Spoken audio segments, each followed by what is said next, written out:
Hey, I'm Antonio Parkinson, and you're watching the Antonio Parkinson Project, and we got a very special guest in the building today, none other than Carlos Broady. We call him 6 July. Yes. And he is the super producer from Memphis, Tennessee, that has produced for many of the best Bad Boy Entertainment. We can go down the list. Biggie,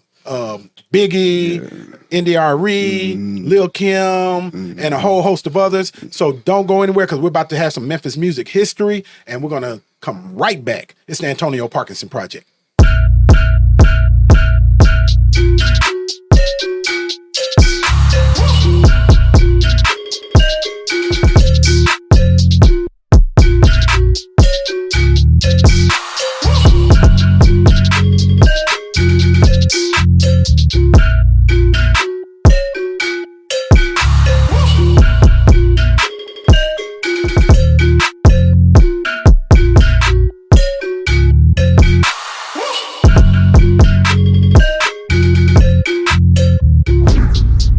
Welcome back. You're watching the Antonio Parkinson Project. I am Antonio Parkinson, and I'm joined with my wonderful, wonderful co-host, y'all know what happened last show, so we're going to do this nicely. Angelica Jelly Woods. Angelica in the building. What's happening?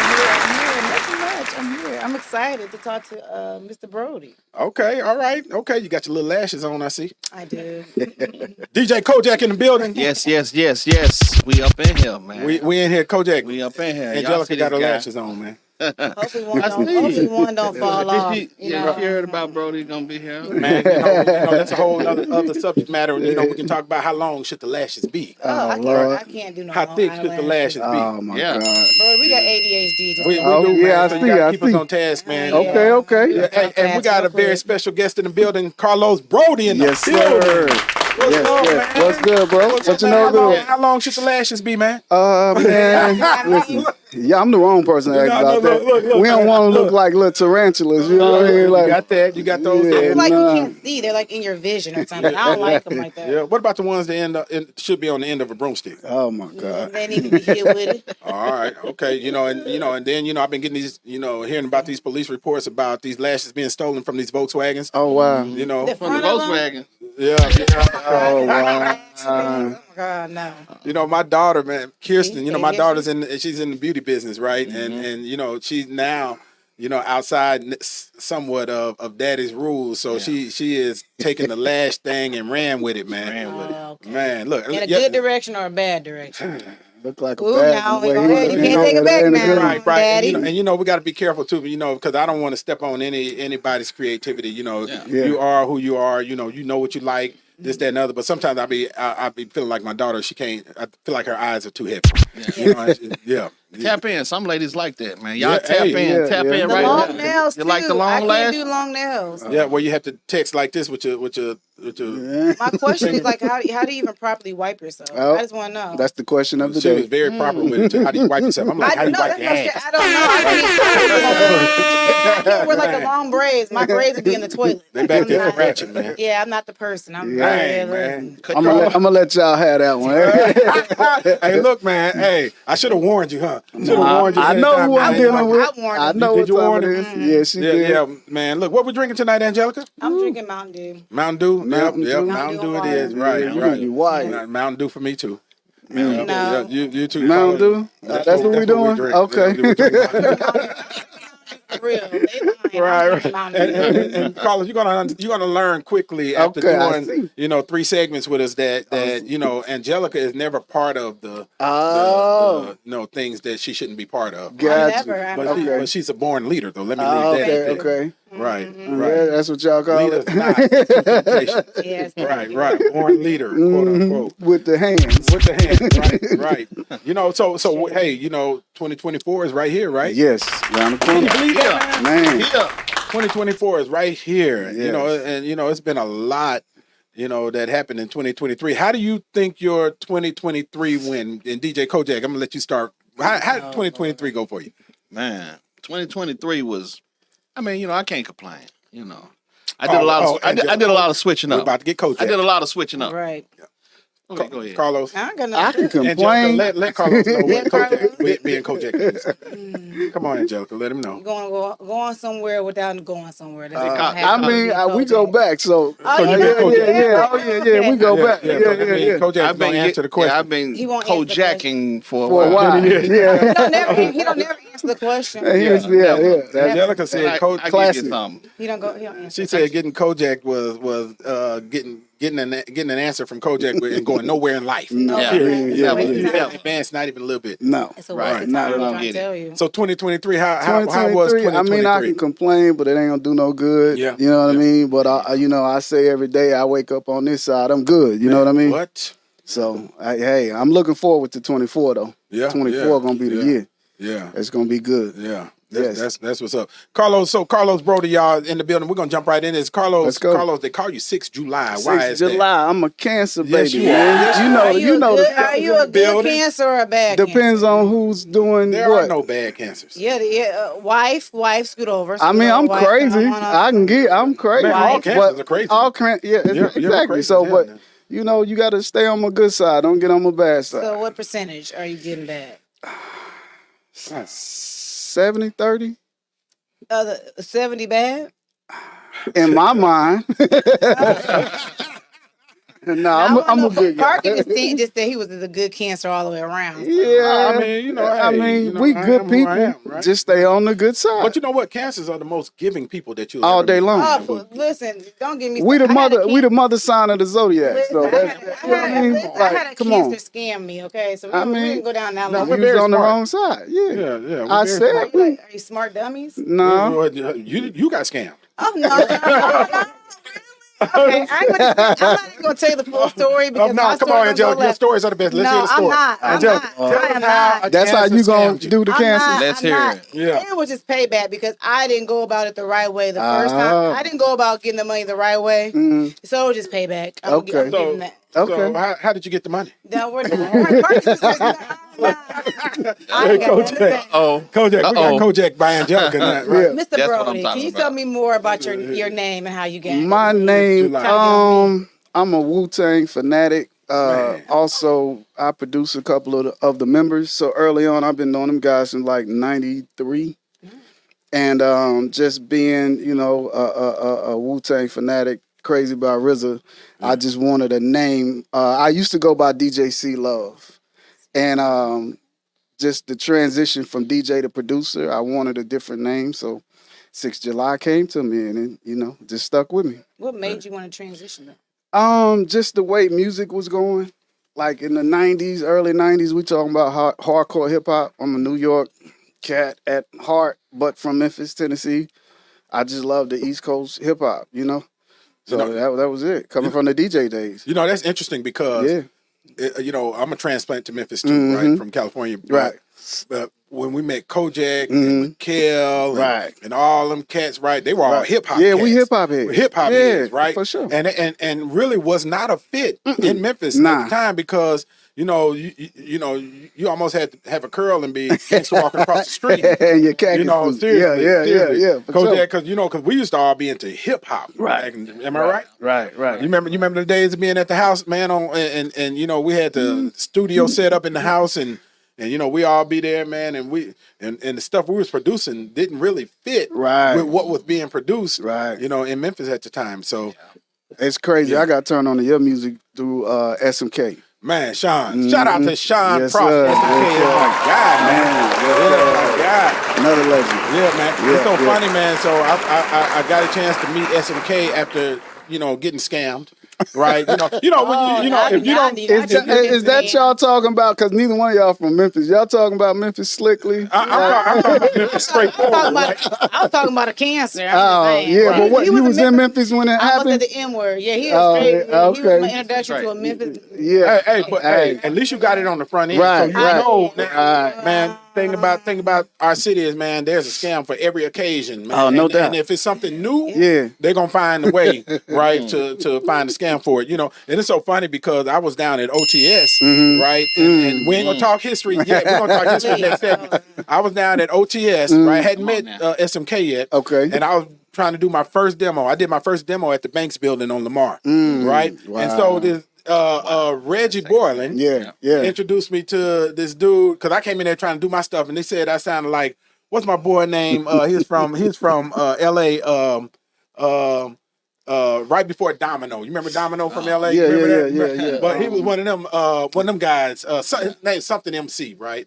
Young MC. That's what they said. I sounded like totally different from Memphis, right? And so Reggie, he was like, "Yeah, man, get with Dodie, and Dodie can help you get your demo done." Because back then in OTS, Slicing them was in there, Gangsta Pat, and this we're gonna get into the history in just a minute. And so I got with Dodie, man. Dodie took my money, took my little $45, right? Said he was gonna do my demo for me, and never seen him again after that, right? And then I ran into him. Okay, I was Touche then. Right. I was a state representative. Right. Okay. So get into that. Look, that's a whole story. I got my money back plus some. Okay. Right, there's a story to it, but I got my money back plus some. Got you. Right, he met Touche. Okay. Right? Yeah. Right, plus some. Yeah. Anyway, ended up doing the demo. The first demo up there in the Banks building, and believe it or not, is I was trying to rap, but I couldn't rap. Right, and so, he was dope. but I was producing, and it's that same track that I revived, in the bedroom on Twin Lakes where you used to come, Kojak, that got us to deal with RCA Records. Gotcha. In the bedroom. That's recorded crazy. it in the bedroom. You had Antonio Parkinson? Yeah, man, I had a group on. No, look, don't make me pull up the BK click now. Don't make me pull up. Go ahead. Man, my brother was dope. Oh, though. yeah, My brother was You had a deal? had a deal, major label deal. Yeah, early on. So okay. but That's that's crazy. what got it started, man. Dope. And so, man, tell me, had you when you first started producing music in Memphis, did you go through a scam? Because you got to meet the Sharks. Nah. You didn't know Sharks? Yeah, I'm a Memphian. I mean, okay. Yeah, I used to do that. my cats was the Sharks. What you wanted to Yeah, start? I know. My cats are the Sharks. Right. You know what I'm saying? I didn't go through it. I went through a lot of you don't sound like you from Memphis. Yeah. Back in the days, Memphis was like heavily influenced by LA music, right? DOC too. Yeah, with the live. But none of them cats really understood that a lot of that music was still break beats. It was just played over. You know what I'm saying? So they didn't really get it, but it was just a lot of live instrumentation. So and being a DJ, you see it differently, right? Because we can find a sample of 4 beats, right, and take that and be like, no, just that piece right there. None of the rest. Yeah, that little segment yes, sir. that's the it. That's the joint. That's the it. And build on it. Am I right, Kojak? Kojak, no more Mountain Dew. Kojak done got Kojak. He got NyQuil. Kojak done Kojak himself. Right, I'm telling you, man. Look at it. Look. Listen, Kojak one of them pioneers too. While he over here quiet. Right. He was around back in the day too. So you're right about the DJing, though. Yeah, and step up to your mic, Kojak. You're right about the DJing. Right. Definitely. Yeah. We take bits and pieces, and create off that, and that's what the whole vibe was like. But I would like to say to what you were saying, a lot of the pioneers, like even Zert and a lot of them cats, their influence was New York too. No doubt. You know what I'm saying? It was, I was around to see the transition. Right. From this, pitching it down. It was like a little transition that went through it. Yeah. And I kind of feel like it was kind of like a payback or out of spite because we weren't really accepted completely from New York. It's like well, we're gonna do our own thing. I remember when Zert came to me, was like, "Man, this is what we on now." And I looked at him like, this is what we. I didn't really get it, but then later on, I remember when Squeaky Saratoga, babe. I used to be over there on Saratoga, and Orange Mound was at DJ Squeaky house, right? Yeah, you remember that? Yeah, around the corner from Club Memphis, right? So look, we're into the segment, but look, I gotta tell you how Club Memphis ended up with bricks all the way across the glass because there was a big window there at one time. Gotta tell you that story, and I'll tell you more stories. We're gonna go into the history of Memphis rap and hip hop. And we got the legend himself, Carlos Broady in the building. Don't go nowhere. And you're watching the Antonio Parkinson Project. We'll be right back. I'm not ready to let you go.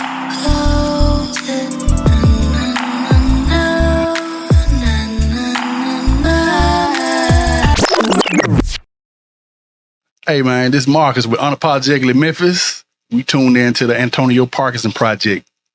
Big Memphis. You're watching the Antonio Parkinson Project.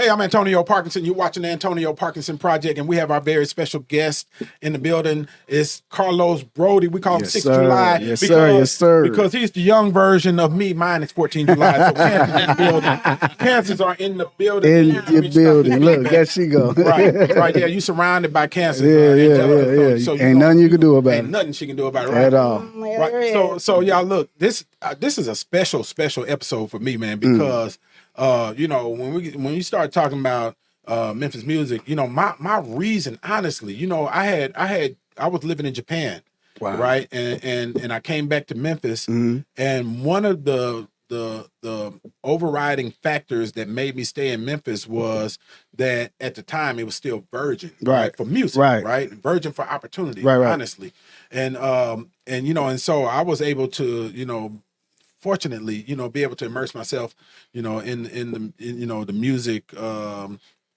bed or the music fabric of Memphis, and you know, you could tell though that it was bubbling, right? Y'all see how passionate I get. Right. Man, look, you got all our attention. Bubbling, man, because and this is pre Al Capone, right? And he's early on. Maybe he was in what, America's Most Wanted, right? Wasn't that the group or Men of the Hour? I thought it was who was in something Most Wanted. It was I thought him and Psycho and somebody else was in America's. I wonder This just shyly predates Skinny Pimp and 211. Who's Cameron with that? Yeah. Right. And then but you had Gangsta Pat and I was in the studio. I was in the studio at OTS, you know, just about to get scammed by Dodie at the time, right? and my boy Pretty Tony was writing Get Buck. And I never forget this. So I was in the studio in there, Slice was in there, Slice was amazing. Yes. Incredible. Yes. Incredible. Yeah, amazing. Incredible. So all that stuff y'all hear from Jazzy Faye and all that stuff. Tila. Slice. Yeah. Right. And so I was in there and Pretty Tony was writing Get Buck and Slice knew they were real nice. Slice is real. These are nice guys. Yeah, Believe it or not, definitely. know, and Mac Rod. Oh, wow. Rod, Yeah. Incredible. And Slice telling Pretty Tony. He showed Pretty Tony, gave him the piece of paper, said, "Man, what you think? What you think? What you think?" You know, Pretty Tony was always hype. Right? Yes, always. What you think? And Slice was like, "Yeah, man, that's good. But man, you say your name over and over, man. Just take your name out sometimes." Pretty Tony's like, okay. Took his name out. And then next thing you know, this dirty tape, you know, it been duplicated so many times that no matter where they played it in the club, whatever, you hear all the noise in it, right? Right. But people ate it up, man. That's where Get Buck came. Right. Yeah, man. Yeah. What do you think? DJing at the time, you couldn't escape Man. playing those records. If you didn't have them, they would get mad at you. Like DJing school parties and proms and all of that. Man. Yeah, they had to have it. Yeah, like, man. I remember playing it 20 times a night. I remember some of my friends that were in Whitehaven High School at the time, and they were saying that, yeah, we were walking down the hall saying Get Buck, and the principal got mad at us and threatened to throw us all out, but he couldn't stop everybody because it was just that big, right? Just that hype, huh? That's crazy. And Kojak, you was around in that time, man. And, you know, Pop Tunes. We had all our friends at Pop Tunes and Cats, right? And Boss Ugly Bob. Ugly Bob, for sure. Ugly Bob, man. Yeah. Drop them tapes out. Man, I bought my first record, a vinyl record at Boss Ugly Bob's. It was an MC Shadi record, like first hip hop record. Wow. And a Run DMC tape live it was a live at something had Here We Go on that joint. Wow. Yeah. That was the joint. Yeah, that was the joint. They had the Here We Go on it. Yeah. Speaking of those albums, and Angelica, you know, so been around a group of people, everybody telling a secret, you don't know. Something like this. It's hip hop. Right. And Angelica's the youngest in the bunch. So, but in Iowa now. Yeah. I ain't gonna tell you. Yeah, y'all had some rappers coming out of Iowa. Yep. I lived in Wichita, Kansas What's for her a minute. name? Don't talk about me, Lord. She from TLC. T-Boz. Yeah, she's from Des Moines. Oh, really? And Tracy Spencer? She claims Remember? Atlanta, but she's actually from Iowa. Really? You remember Tracy Spencer? Yeah, Tracy She was Spencer. from Iowa. Yeah. She was from Iowa. That's crazy. Yeah, that was the three black folks in Iowa. Oh, damn. All three of And them. me. Four. You know, four. the twins and Tracy Spencer and Wow. Yeah, she don't say. She says she's from Atlanta, but she's not. Okay. You That's know, crazy. But I that's taught y'all some history today. No doubt. yeah, you did. Yeah, Appreciate you did. that. So I appreciate You're that. welcome. Appreciate that little history. Yeah. Give Angelica a round Thank of you. applause. That's her tidbit. Thank you. In the I music history, appreciate you. I want you to be included. Whatever. But it's interesting. So me and Kojak had this conversation a couple weeks ago. Excuse me. Yes, Oh, sir. Mountain Dew. Mountain Dew. Mountain Dew. Me and Kojak, without the burp and the hiccup at the same time, had this kind of Answer reflex. Yeah. right. Old school hustler, right? So we had this conversation because we were talking about, of course, Trigger Man, Yes, right? yes. Set the whole thing off, All right? day, all day. But people don't realize I was stationed here. Yeah. I was on the bass, right? And Trigger Man was the last song on the B side of a New York compilation album. Mr. Magic's Rap Attack. Bruh, right. And look, and I even remember listening to Trigger Man, but it hadn't broke, right? And so Spanish Fly. Yes. DJ Spanish Fly. A word. Yeah, Antonio Neal. Yes. His government name. Right. Shout out Spanish Fly. Right. At No Name, they were breaking this record. Right? Yes. And I had Spanish Fly sitting in my living room for 3 hours. Too. Okay. I talked to him last week. Did you? Yeah. He was on the air good with brother Super. too. Yeah. Good brother. And you can't say Spanish Fly without mentioning Ray J. Right. Hello. Right. And What Disco Hound too. Disco Hound. Yes, sir. Wow. Yes, sir. Wow. And definitely Sonny I talked D. to him yesterday. Sonny D. Sonny. God. Yeah, man. Sonny was the mentor. That's a dream man. team, right? Man, look, so when I was stationed here, Sonny D was mixing on K97. Yeah. Right? And back then, remember we had Magic. Well, he 101 was too. he was on Magic. 101. Yeah, he was on Magic. Was it Yeah. 101? Yeah. Well, they used to go live from No Name. Yeah. On the air. On the air. Yeah. And Ray J used to be like, what was it say? What was this thing? Pretty girls. Come on, Coach. Help me. Come on. Pretty girl. Pretty ladies, the dance floor. Ugly ladies, the parking lot. Yeah. We had them cassettes ready. Man, Yes, sir. record on, man. Yeah, man. Man. Yeah, man. And and Sonny D, speaking of Sonny D, God rest his soul. Sonny D, man, was an amazing heart. Yes. Right? Just good person. Right, and mentored a lot of people, man. Just Born, Listen, bro, man. Just Born. I think the crew, me, Just Born, DJ Dizzy D was Al Capone DJ, and Zerk and DJ BK. We was the cats. Like we talking 88, right, 88 through the 90s. Sonny D put Born on the air, man, and he did this mix on the air, and we was just like, man, it's just crazy. He just put him on like that, Man, put him on. From then on out, Sonny, I know he was a mentor of mine. I know him and Just Born was tight, but me and him was tight too. So yeah, Sonny ended up going to California, Yeah. man, blowing up even more. doing the what was the Tom? He did the what? Didn't he do something with Tom Jones? Yeah. Yeah. But just looking at that and how he reached back, and pulled the next one up and reached back. Man, we But we was in junior high school. right. We was in junior high school. Right. Yeah, that's crazy. Yeah, 8th, man. 9th grade. Changed lives and generations, Oh, no changed doubt. families, man. Yeah. Seriously. Can you imagine? Just Born was the man. 8th, 9th grade. You Bro. just came off the air with the joint scratching. Man, Like, 5 minutes of funk. 5 minutes of funk, Crazy. killing it. Yeah. Man, Crazy. yeah, man. And, we can't not mention others like of course Michael Boogaloo Boyer, who helped break a lot of records. And Jackson Brown. Man, listen, I love Jackson Brown Yes, to this sir. day. I'm coming from New York from a trip and driving from the airport down 240, and I hear the Only You remix.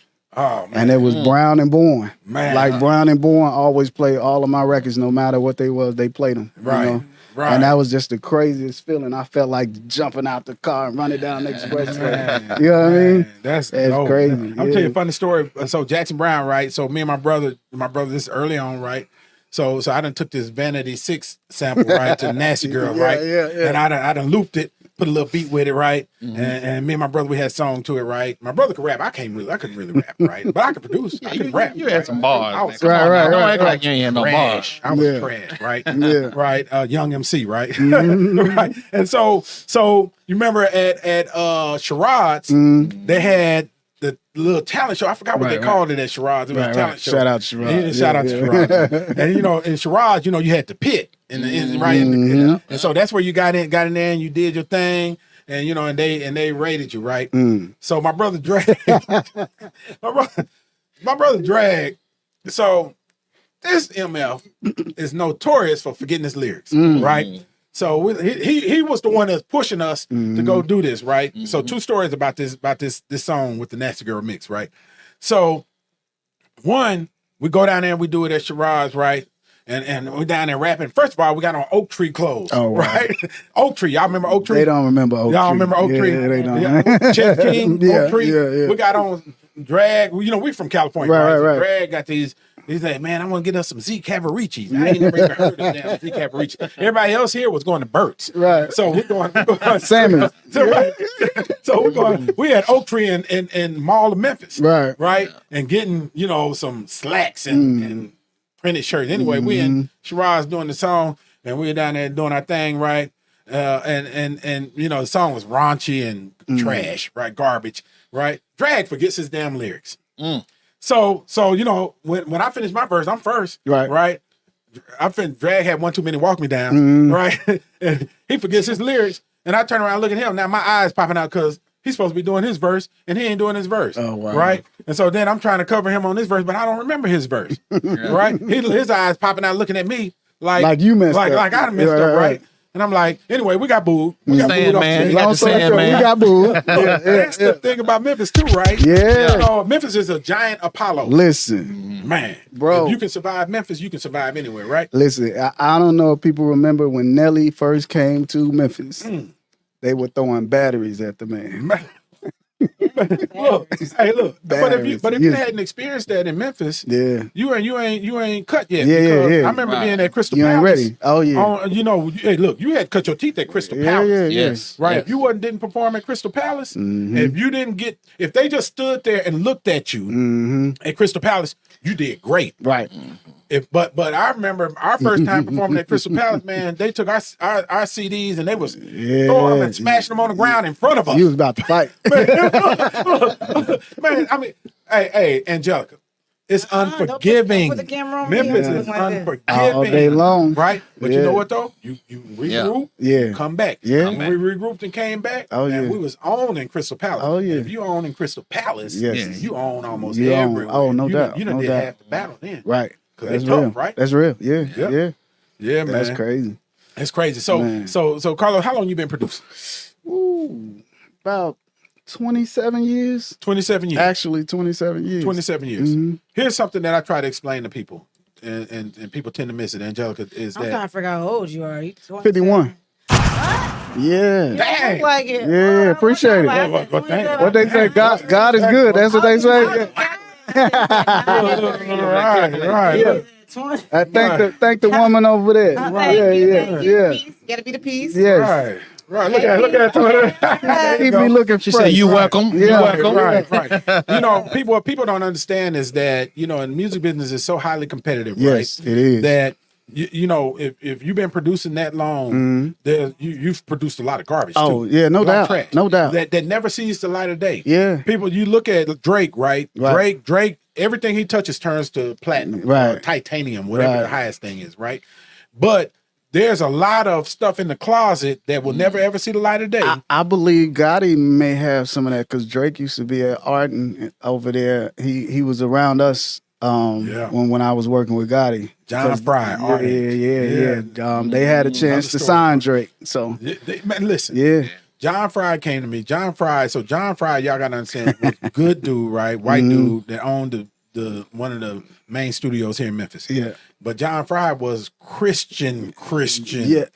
You know, to the right Christian, right? And you know, when I was at the Music Commission, we'll talk about that a little bit too. But when John Fry came to me and sat me down, touche.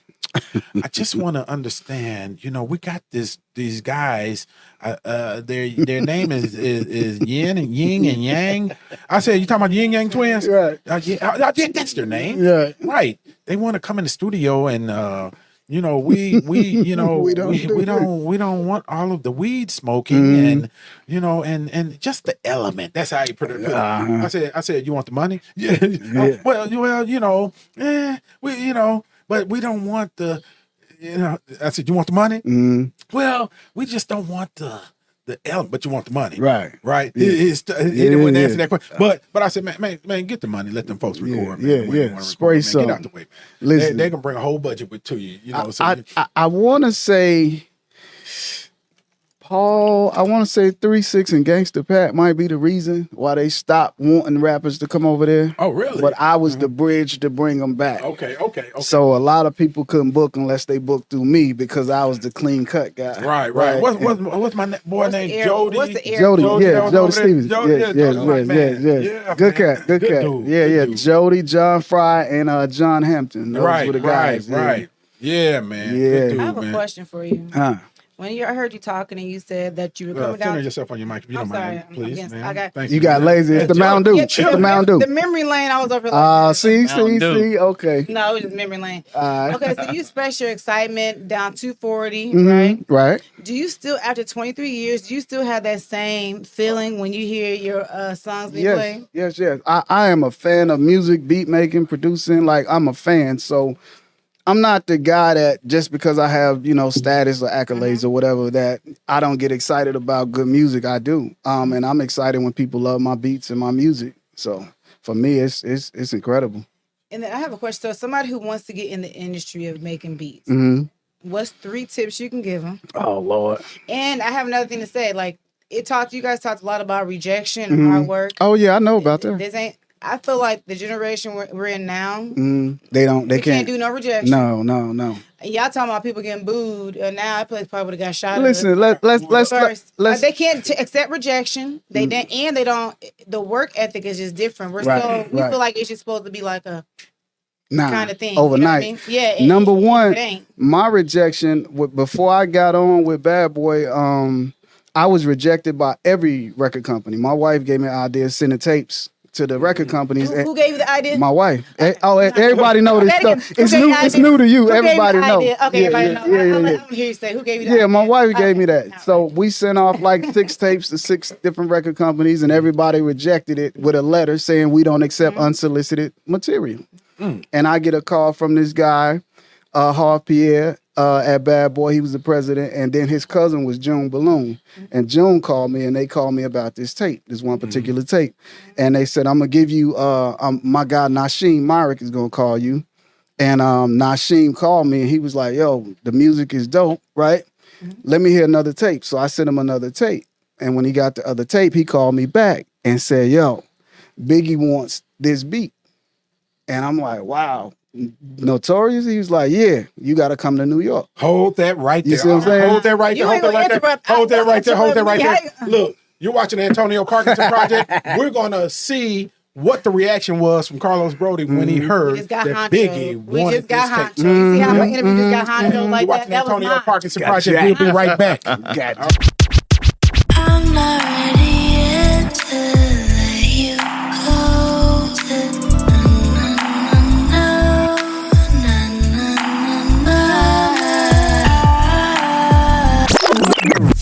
Hey, yo, it's your man DJ Kojak, and you're now watching the Antonio Parkinson Project. You're watching the Antonio Parkinson Project.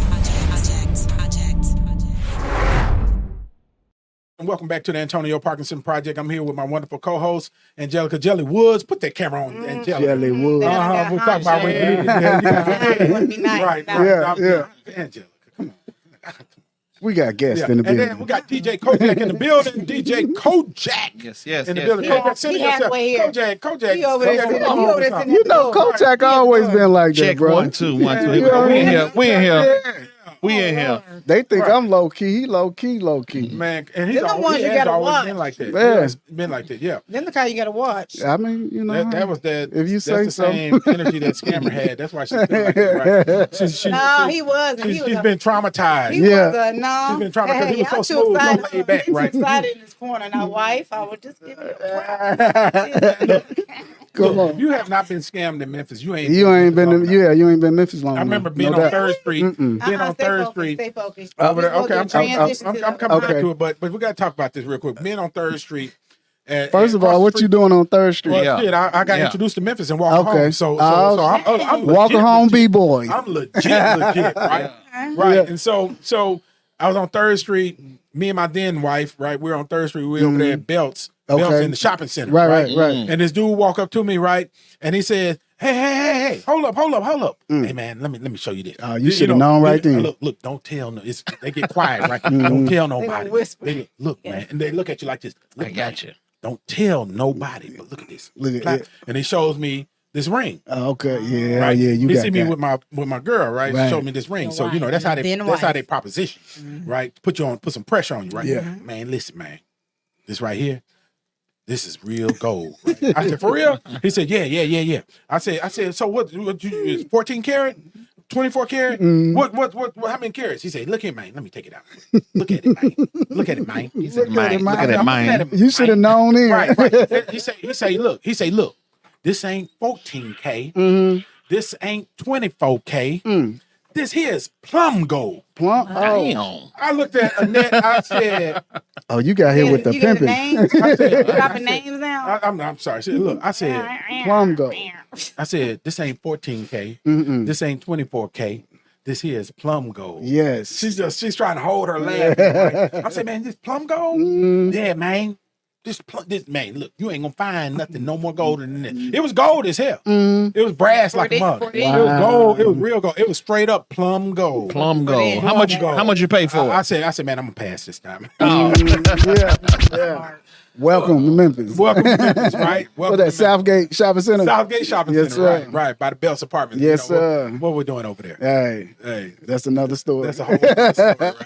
ADHD. Okay. So look, so you got the phone call, Right. Yeah. right? And it said the words come out, man, Biggie want this. What kind of Biggie phone was want- it? Was it like them? Oh, No, it was a house phone. She said, Okay, did you have the ones that go like this? No. I know how you ever that. see We had one of them. Yeah, I had my. Yeah, we had one. Yeah, no doubt. I'm Yeah. into story. Rotary dial. No, I had the Okay. little cordless joint by See the then. ADHD? That's all. Y'all was fancy. Yeah, I had You my had own the number. cordless joint? Yeah, because remember I had to put the studio in the house. Mom and Pops let me put the studio in the house. So Right. What part I was of town were making you in? I was born in South Memphis, but I was in Whitehaven, Tulane, and White Rock. That's where the Tulane? Yeah. Tulane? Tulane. Hold on, so you was in Memphis when you got the call? Yeah. Okay. I was on Mill, and we moved to Mill Branch. I was on Mill Branch when I got that call. So, Where were you at on Mill Branch? 5041, right there. Brookwood? You remember? No, because I used to live in Oakshire, but right there where you remember Freezeway, the little burger joint, right up the block from Mill Branch and Home. And home. Oh, Yeah. you was deep. You was Yeah. almost in Mississippi. We Black Haven zone. You be Everybody knew me Zone. from that house over there because Okay. everybody used to come over I think there. everybody been there. DJ Paul was out there too. right? Yeah, Paul was out there. ADHD, you got Yeah, the call. okay. That's on the phone. Because I'm trying to create a visual for the audience. Yeah, Well, yeah. you I did that. want the phone. Yeah. We you know, Right. So, things can happen okay. right here in Memphis. No I doubt. mean, that's a big thing. I mean, that's You the in thing. Memphis. Right. So I get the Okay, call. thank you. I ADHD. And he said, listen, Talk you about got to come to New York because Big want this joint. He want 2 of your joints. And I'm What like, oh, was your reaction at that Oh, I moment? How was- did you? I'm how did excited. you? I hit the There floor. was a Like, whole- it's crazy. I mean, I hit, did you No. react in front of them on No, the phone, 'cause or fuck- how did you react? I Show us. kept my cool. Create You know the how we visual. cancers are. I kept my cool, but Right. inside, But inside, I'm screaming. you- I'm screaming, right? Right. Because mind you, I think I was, 21, 22 maybe, right? So, I quit my job. I ain't had no money. So, you know what I mean? Like, you come in and somebody say they want one of your joints. Not just somebody, but Notorious B.I.G. wants 2 joints. Where was you working at before that? FedEx. When you quit you quit FedEx. FedEx, baby. Yeah, I quit FedEx to, I was in International at the hub. I quit. Let me say I this come too. from a FedEx Okay. family. Go Let ahead. me say this too. Come on. I was at FedEx. Mhm. He was at FedEx. Scoot over, Yeah. Jack. Scoot over. Paragon was at FedEx. We FedEx, baby. This is what I want to say. I never knew what Brody worked because he was like all over that joint. I didn't never see him work. I like never Tommy. saw him work. I was in like, International. No, Yeah. he was like Tommy on Martin. He Yeah, ain't I was really like- got a I was job. like, He ain't got no job. Yeah. Listen, I knew how to do my work and walk around and mess with everybody else. You got your Yeah. Man, So he want 2 of he them. won 2 of them. Right. One of them turned out to be Queen Bitch. That was the first one he wanted. It was his other beat that he ended up not doing, but they bought it anyway. Right. So listen. So listen. Immediately hanging up the phone, I'm calling my wife like, "Yo, I gotta go to New York." I was gonna ask that question. Who was the first person you My told? girlfriend was the first person I Right, called because right. she gave me the idea. Right. You know what I mean? Now, mind you, I got turned down. Y'all missed some key points. Five You different. can ask him. The 5 other record companies shot me down. Yeah. Who were they? They were I'm not giving that. I got shot down by a lot of them. Too. I know it was. I had a friend at Capitol. It was Capitol. I know it was Warner. Right. I want to say Electra. What year was that? Atlantic. This is 94. 94. 94. Okay. Now, Okay. mind you, let's go back. I had a production situation with Pete Rock. I was signed to him as a producer. Already? His brother, in 94. His brother Okay. had signed me as a producer. And I got a chance to pitch for Nas's first album and AZ's first album Right. through that production company. What's my dude name that was up there at Warner? Which one? He Warner was A&R. Chapel or no. He Man, White guy, in black guy. 94 too, 94. And because he's the one. He I remember when I was up there in New York at the time, right? Mm-hmm. And he played me Jaheim's demo. Mm. And It wasn't in Too Many, was it? No, it wasn't in too many. I want to say it's Aaron something or not. It started with an A. But he played me Jaheim's demo, right? Mm. And I wasn't impressed, right? Uh-huh. And you know, it was cool. It was just regular. You know, see, think about, and Carlos can speak to this. The major labels, they wanted the same formula. Same thing. Whatever's hitting. That's still right now. Whatever the hit record, Especially for women, women artists. Lord, Yeah, whatever's hot, they and there want was no that. creativity, and he played me this, and I'm sitting there like, okay, you know, that's cool, I'm right? still not over that you had a deal. Right. Because we were different. Always like Charlie Brown talking to them, we like, gave him something different.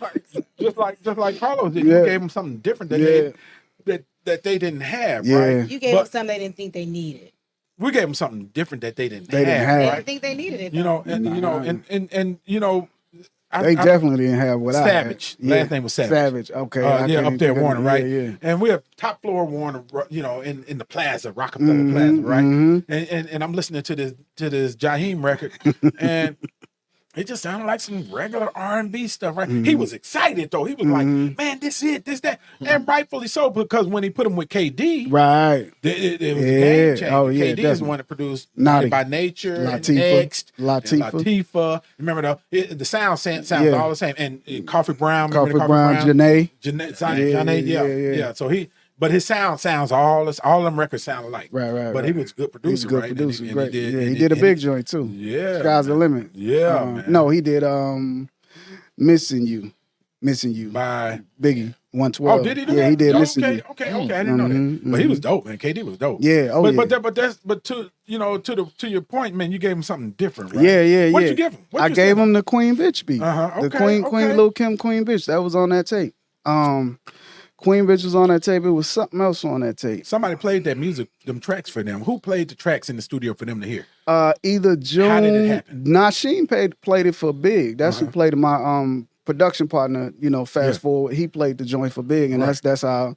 And he called me like, "Yo, you got to come here, and I'm gonna get the ticket." Right. And Big and bought the ticket. They as soon as I got, I listen. We coming from Memphis, Tennessee, on the plane to New York City, That's so right? dope. And soon as I land, he picked me. I jump in the cab and I'm going straight to Unique Studios. First, wait a minute. So this is the language they use up there. They say we're gonna send a car.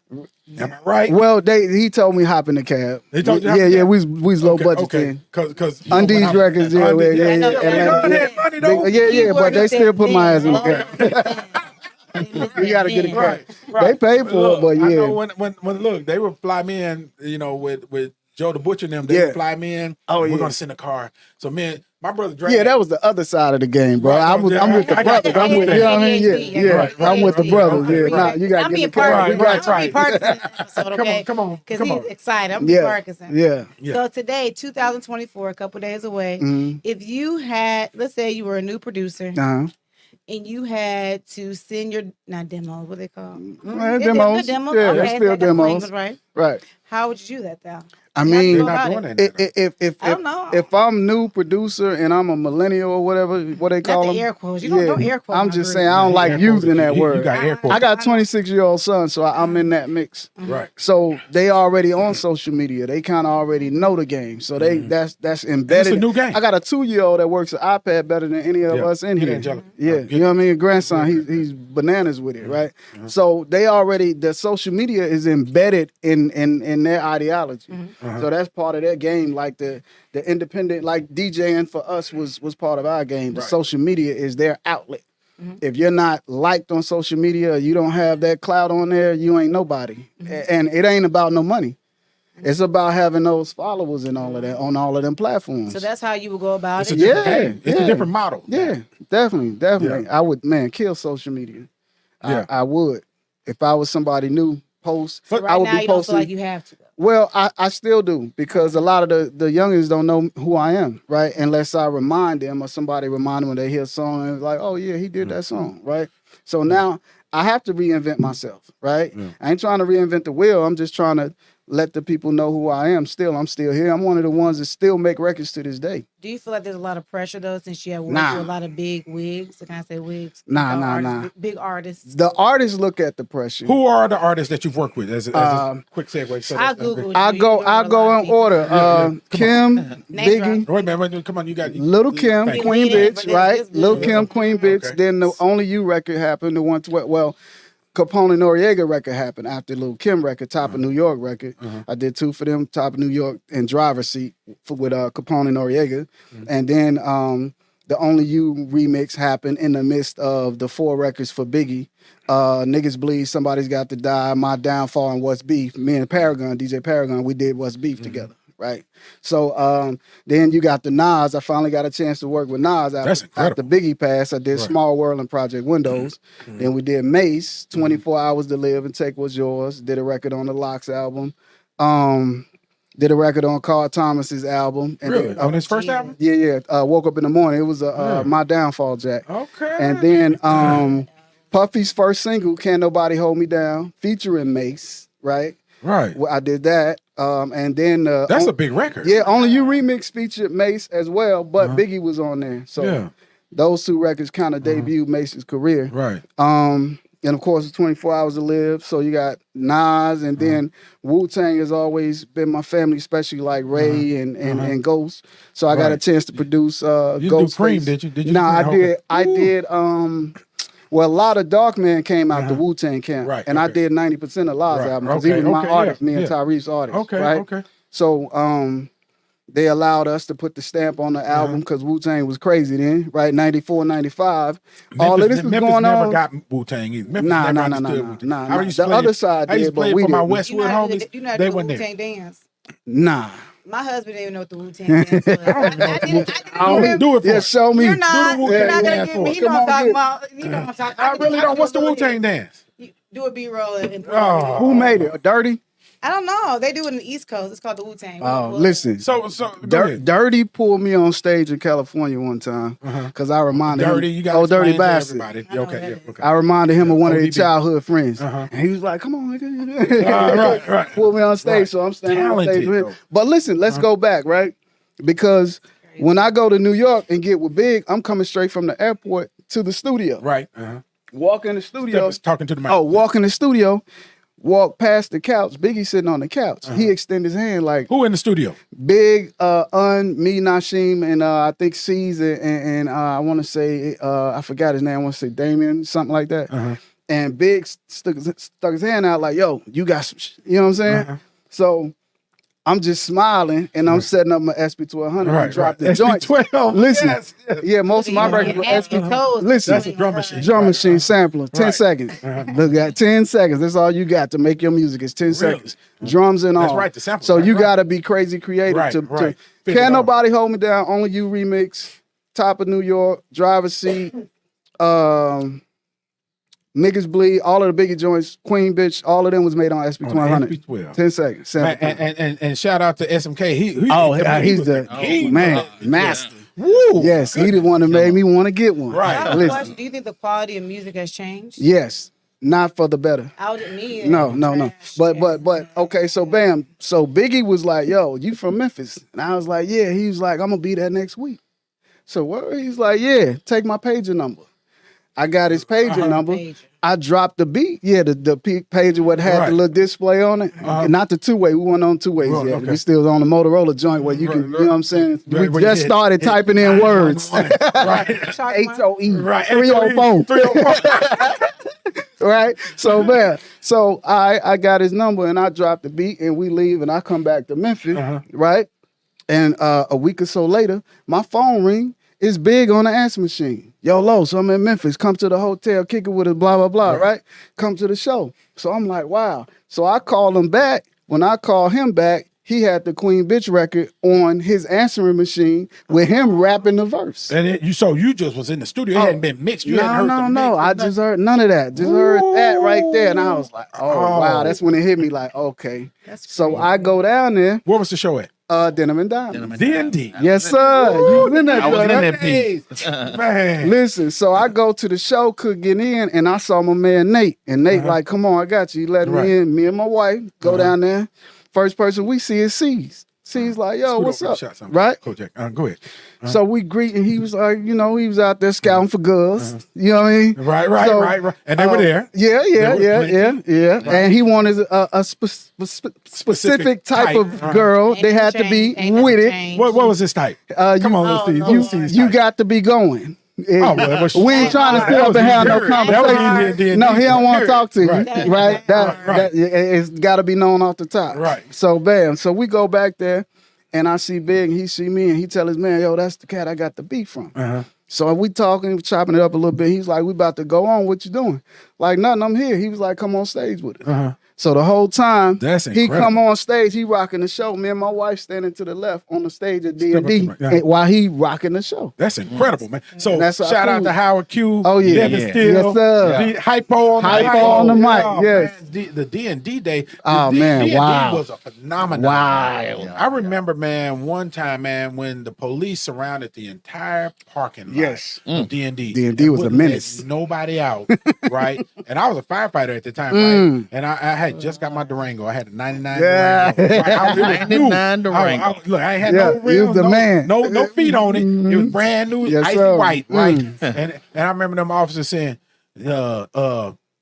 we don't give a fuck Right. about your new Durango. I said, I'm a firefighter. We don't give a fuck About about your your- firefighter wow. ID. Right. And then I said, when I was clean. Mm-hmm. Right. And they said, I'm like, so where do I go out? We don't give a fuck. Drive your shit off the curb. Right. And you get out. But it was like some New World Order shit. Bro. Blue lights all the way around. You remember how big that parking lot was? right? Yeah. Man, and you know, D&D it was a menace. phenomenon. Yeah. They declared it a menace to the neighborhood. You know, it used to be a country and western club. Denim and Diamonds. Denim and right? Diamonds, yeah. For that one day, it was us. It was One day of the week. Sunday. I remember in Houston, it used to be a country club called the Rhinestone Yeah. Wrangler. Yeah. Remember the Yeah, Rhinestone? yeah. And man, look, on one day, it was us. And what's my guy name? Mad Hatter from Magic 102. back Wow. then, right? And that's where I met Lester Pace. Sir Lester Pace. Pace was there yes. on TSU, the Texas Southern University Yeah. radio station. That's Back crazy. when I was in high school in Wow. Texas, right? And he used to have songs. You know, he used to have songs. He used to do a show called The Kids Rock or Kids something on Saturday mornings, 90.9. Lester Shout out to Lester Pace. Yes, sir. Lester Pace. And Sir Pace, he was Yes, Sir Pace. Sir He's Pace. still doing Yeah, it. Look, yeah. and he Oh, had yeah. this song. He was singing live on the air called "Where's Your Hair, Gal?" Like talk about bald headed women, right? Oh man, we went crazy as kids. Oh, wow. High school kids, we went crazy. We was singing that over and over and over, and that's where I know Pace from. That's Before awesome. he even came to Memphis, right? Which was crazy, right? To me, right? I I'm got like, one yeah, of them man. stories too, bro. Man, yeah, I met man. Pace in L.A. with Ken Wilson. Ken Wilson. Ken Wilson, that's my dude. Yeah, Ken Wilson. Ken is my guy. Yeah. Ken, his sisters, Belinda. Connie and Belinda. Yeah. Yeah. Oh, man, look. You know the Sims brothers is from Memphis. Belinda's husband, they from Memphis. Danny Sims, Eddie. Danny Yeah. was the real deal. He had the Bob Marley catalog. Right. Yeah. Right. Hey, the real man. Ken was my guy. Ken Yeah. stayed over there on Sunset. He was Yeah. Man, that's my White guy, Label right? Records. Right. White Label. I Records, met. that's right. I was That's producing. crazy. I was producing Hercules in Big Time. when he first signed them, and he brought Pace in. Then that's when I first met Pace. That's crazy. Kim was working on trying his best to shop my music. Ken, that's crazy. You know, whenever It's a I small go, world, man. Small world. When I go to LA, one of the first people I called was Ken. Yeah, good dude, man. Man, Good all day. And you know, his sister, had that paper his sister, too, Belinda. Yeah, his sister works for. She's in Dallas, and she works for Warner. Oh, right. Well, she was. Okay. But she was there for a long time. Yeah. Long. You know, Kim was went on when he left his own label and all the stuff he was doing. He left MCA. He went to be, I think, the vice president of J Records. I did not. Sure was. Yeah. Yes, he was. Yeah. Yes, he was. Yeah. Yes, he was. So all them years. So what people need to know too is there were these conferences. Yes. Right. Jack the Rapper. and Impact. Were Yes. the two biggest ones. Yes. Right. Yes. So Impact, was Impact, man. Impact. God. Woo, man, the stories that came out of them conferences. Oh yeah, man. I would go to the conferences, and these conferences were for the program directors of the radio stations, right? And so that's where they, would get you to play their, they introduce the music. Yeah. I never forget. I remember Yolanda Adams performing. What was her song? Open Arms or something? Open Me or something. Right. I remember her performing that for the first time, man, and I was there, and it was just, and I was like, I had never heard of her. Oh right? wow! And it was mind blowing. Yeah. And she sang that song, man. And man, look, I was trying not to cry, man. I didn't want to be. I wanted to be hard. I had to be hard, but she did that, and I never forget too. One time, just a real quick story. They were Johnny Walker, our Johnny Walker, yes, right? Who Johnny was working for Def Jam, right? Johnny was like number 3 person. Oh yeah, no doubt. Under Russell Simmons, under Russell, yeah. Right? Russell and Leor, yeah. Right, that's right. And so Johnny, they had the Nutty Professor or the I can't remember if it was Nutty Professor but it was some soundtrack. It might have been Nutty Professor. And so we were in California in not Riverside, Palm Springs. Palm Springs. And so they had this pool party set up at it wasn't Impact, it was the other radio conference, but they had this pool party set up and they were doing the Nutty Professor soundtrack, Montel Jordan and all these folks singing. So anyway, I think it was Nutty Professor or the Brothers or something. Gabrielle Union was sitting next to me. And at the next table, right beside me, right, with Morris Chestnut and all these folks, right, for whatever movie they were promoting the soundtrack to. And so Gabrielle Union was gorgeous, right? I was like, is right? And so look, this is a bad story. It's a terrible story. Yeah, good. So anyway, Gabrielle got up to go do something. So I got up to go do something, right? And so I saw Gabrielle was coming back from whatever she was doing, and I was standing there, and I walked up to her and I held her hand, and I was like, my name is Touche, this, that, and other, such. Just trying to introduce myself. I'm tagging Gabrielle. And then please tag her. Memphis. Right. And then I looked in her eyes, right? And I saw her skin, and it was so freaking flawless. I just started stuttering. Look, I started stuttering. I lost everything. I lost my train of thought. I blew it. And I just patted her on her hand. I asked, I said, I got so tongue tied. I said, do you do music videos? Because I didn't have anything else. I had nothing. Right. And I just patted her on her hand and said, never mind. Don't ever tell this story again. That's my story and I'm sticking to it. All the things he cropped down. You better crop down this one. I'm not cropping down. That is not pimping, man. And I'm going to tag Gabrielle. Tag Gabrielle because you shot your shot. I failed miserably. Wow. Because I looked in her skin and it was so flawless, and I was like, "How is this even possible?" My ADHD kicked in. I was like, "I have nothing." She's still stunning. I have nothing. And when I say absolutely gorgeous, and this was one of her first movies, right? What is it, The Brothers or something like that? Yeah, with Morris Chestnut and all the folks, man. I was like, who is this? Yeah, man, absolutely amazing. Anyway, I come on back. Come on. Yeah, I bombed. Reel them back in. But look, that's how they used to put music on. Yeah, right? yeah, I yeah. remember 50 soundtrack Cent, is big.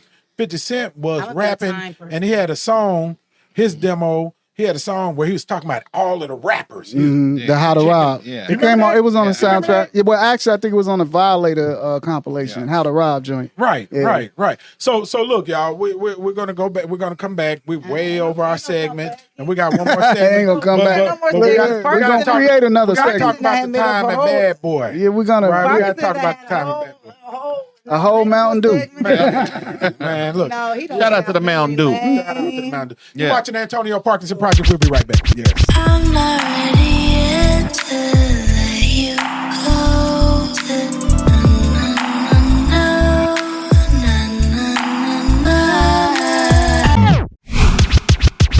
You're watching the Antonio Parkinson Project.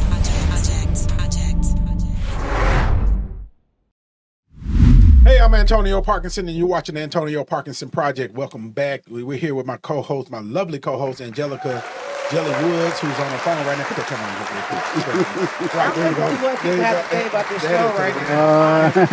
now. Shout out to DJ Kojak. DJ Kojak. Yes. We up in here. And we got our guest, Carlos Broady. Carlos Broady is in the building. What's good? 6th July. Yeah. So listen, man, we got to jump right in here. Okay, we're come gonna on. ask him a couple hard questions now. All right. So you worked at Bad Boy. Yes. You know, Bad Boy. One of the P. Diddy, hitmen. P. Yeah. Diddy's in the news, right? Oh, you know, Oh, Lord. right. So We're not gonna do that. so what was it like not gonna do that. working for P. Diddy? Man, I learned a lot. I learned a lot.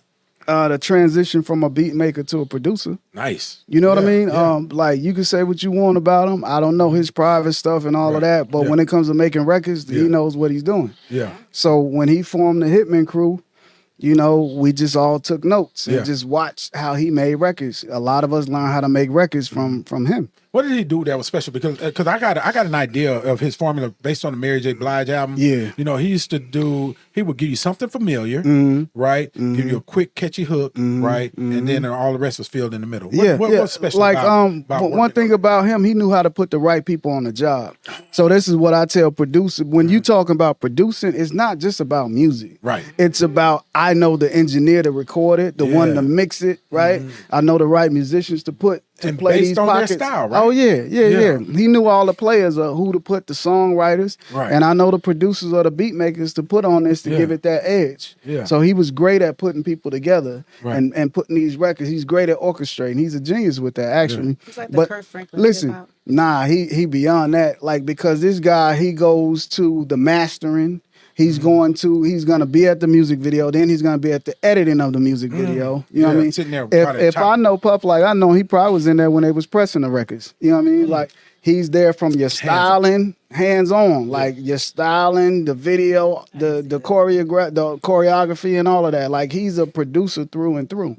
And that not necessarily makes him a beat maker, but he does he's an overall producing He's a executive. visionary then. Oh, definitely. And so Definitely. with that, it's important to explain to people Yeah. what a producer actually is. A producer Yeah. is not just the Beat person maker. a beat maker. Nah. A producer is the person that sees the project From beginning beginning to to end. end. Yes. Album cover, Right. artwork, credits. Like, Right. yeah, he does all of that and making sure you're getting paid and people coming to the studio. Again, who to use with certain artists. Right. Certain engineers and things of that nature. So That yeah. can bring out the best Oh in man, them, yeah. in everybody. And he's hands on. Yeah. Like, But let's talk about that work ethic though.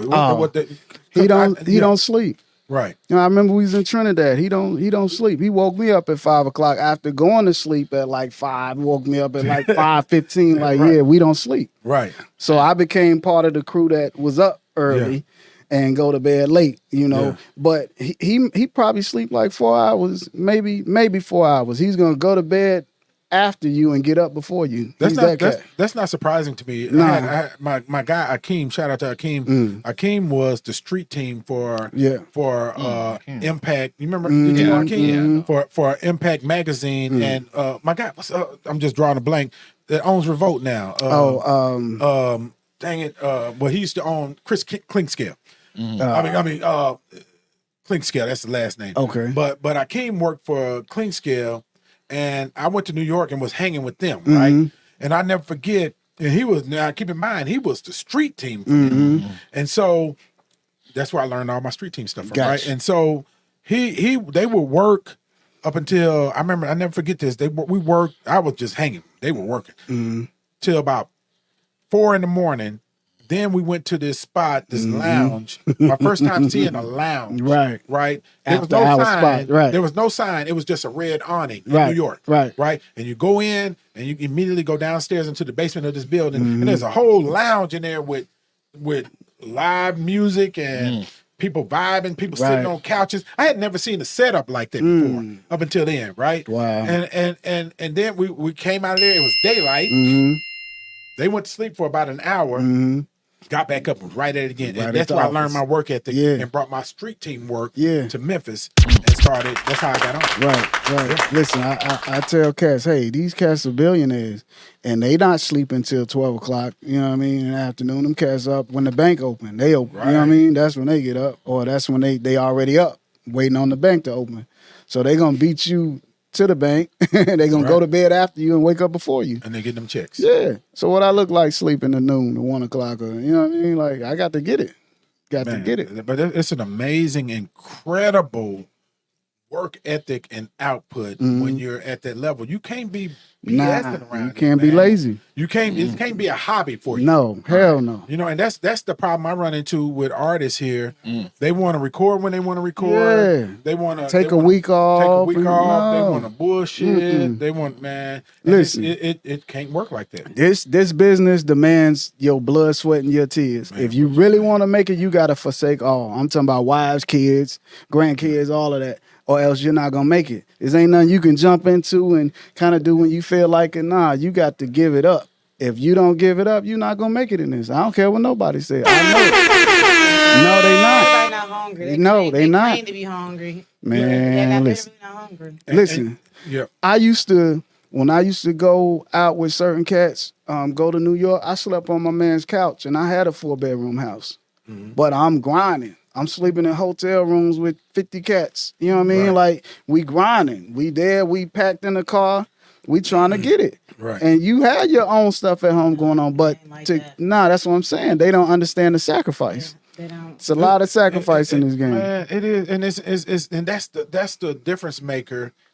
You know, the thing about Memphis is this: you can throw a rock and hit 8 people in the head that got incredible talent. Right. Am I right? Right. Definitely. But you ain't gonna hit nobody in the head hardly that got the drive Yes. to go with it. Yeah. And you know, and it's 3 things that make a superstar.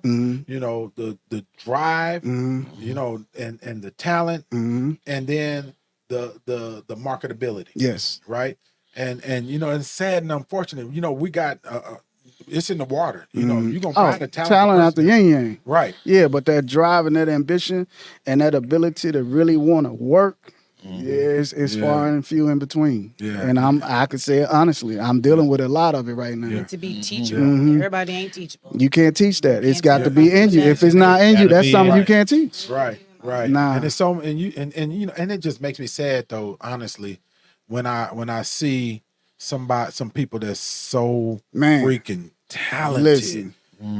Be like, Jesus Christ, you freaking amazing. Listen, you know what's crazy? And I say this, like two of the most two of the guys I get hustle just crazy is Yo Gotti and Young Dolph. Yeah. Because them cats go they went extra hard. Dolph went extra hard. You know Yeah. what I mean? You couldn't out hustle him. And right? you see the return of it. Yeah. And Gotti do the same thing. Yeah. You know what I mean? Like cat, you know, from when I was kicking it with him, you get mad if you sleeping past, 8:30. You know what I'm saying? right, You can't right. get no money like that. Right. Yeah. And you see the return. And what people don't understand, it's just like Kojak when we was, recording it inside of 3952 Twin Lakes, right? Our output was, we had the ruins back then, remember? But the output, the work ethic was ridiculous. They lived in the studio, right? Yeah. And when it was time to do a show, it didn't matter if we were doing a show in a club on Danny Thomas, or if we were doing a show on Mud Island back then we did with 3-6 and all them, right? They was up for it, and it's gonna be the same big show. Oh yeah. Yeah, but you can't. You just Listen, it's so hard to and find. 3-6's structure was crazy when I was programming for them because they worked it like a 9 to 5, like they they're there in the morning, and then studio time was like from 5 to 10 to 5 Right. to 12, and they did that every day, you know, and the shows on the weekend, but it's round the clock. Them guys had a hell of a structure. Yeah. Yeah, they showed me a lot. I learned a lot from them too, Yeah. with the structure, how they had their business, Hypnotized Minds, Right. how they had it structured. Yeah, man. Yeah. Shout out to Hypnotize. Yeah, Dang, they bro. man, them cats was getting it. Man, and the output, the return, Yes. it shows because you know they were dedicated Mm-hmm. to it and really. I really mean, you can't be getting $8 a record independent. bro. You sell 100,000, you making $1 million. You know what I mean? Like, Before you even do your deal. See, and that's the thing. Nowadays, we sell 150 streams is worth $1,500. But if you sell at $10, you sell 100,000 records. That's $1 million. Yep. So I said we need to go back to selling it out the trunk. Yeah. Flash drives, CDs, something. You know what I mean? Like, come on. Yeah, it sucks. Yeah. Streaming Oh, sucks. Yeah. It's a tenth of a cent. And a lot of labels own the streaming company. Yeah. The distribution Yeah. company. So Oh, it's the biggest it's the hustle. pimp game. Oh, come on. Look, I'm glad we're here. Yes, sir. Thank you, Angelica. Let's educate folks, Carlos. Let's educate folks. So, and let's educate folks from the old school. No doubt. So that it's easy. I did wonder that So- how much that money they made. Yeah. So you're an artist, right? And let's say you get a major label deal, right? So what the major labels are and really doing with you is loaning you money. Right. They're like Right. a bank. Right. So let's say they give you a budget of $100,000 for your record, right? And you're all excited, and you take this $100,000 check, right? That's your advance, right? Now you have to pay that money back, Right. based on your contract. Now, let's say back in the day they sold CDs for $10, right? And your contract and it wasn't never this good, but your contract said you're getting 10 points, right? Right. It was never that good, though. Right. So 10 points means 10% of every dollar. About 8 cents a unit. Yeah, right. Well, What- 10 cents. what- If it's sold for $10, let's say 10 cents. Well, a let's say point is $1. 8 cents, so that's about 80 right, cents. Yeah, about 80 cents, right. So let's round it to $1. Right?